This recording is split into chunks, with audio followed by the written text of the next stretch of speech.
Igsuon maayong hapon. Adunay pa bagyapoy nagtuo karon og usas? Or nadungog na ba ninyo ang gitawag og usas? Once save, always save. Kini man kung pagtulun-an gitudlo ni John Calvin niadtong 16th century nga nagtuo sila nga ang usa ka tawo sa dihang nga motuo siya sa Ginoo, naluwas siya ug dili na mawala kaniya ang kaluwasan. Para nila, once save, always save. Ug mao kini ang gipakatap sa mga born again karon nga pagtulun-an nga daw sayon kayo ang kaluwasan kay human nimo dawaton si Kristo nga imong personal Lord and Savior, aw na luwas na ka.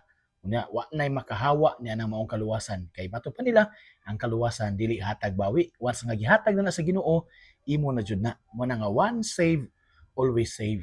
Mo ni ang pagtulun-an nitong 16th century nga gipadayon sa mga igsuon nato nga born again karon. Igsuon kung nagatuo ka og once save, always save para imo ni nga video. Ang atong Ginoong Hesukristo mismo mga igsuon, nagtudlo o nagdebunk ni ining pagtulun-an sa once save, always save. Asa man nato mabasa? Diya sa San Mateo 24:9. Paminawa kayo ha. Unya ako ning idritso ngadto sa 13. Ningon diri si Kristo, unya dakpon kamo sa mga tawo aron sakiton ug unya patyon. Kasilagan kamo sa tanang katawhan tungod kanako. Ug daghan unya ni atong panahona ang mubiya sa ilang pagtuo, magbudhiay ug magdinumtanay sila. Unya daghan niini nga mga propeta ang manungha ug daghan ang malimbungan nila. Og tungod sa pagdagsang sa dautan, mabugnaw ang gugma sa daghang mga tao. Apan maluwas ang magpadayon hangtod sa katapusan. Igsuon, dili di ay once save, always save.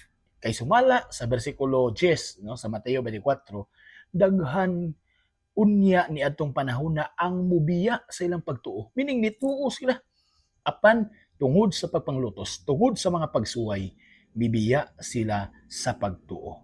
Unsa giingon sa tong Ginoo, ang mulahutay maoy maluwas. Ni di ay og perseverance, dili di ay once save, always save.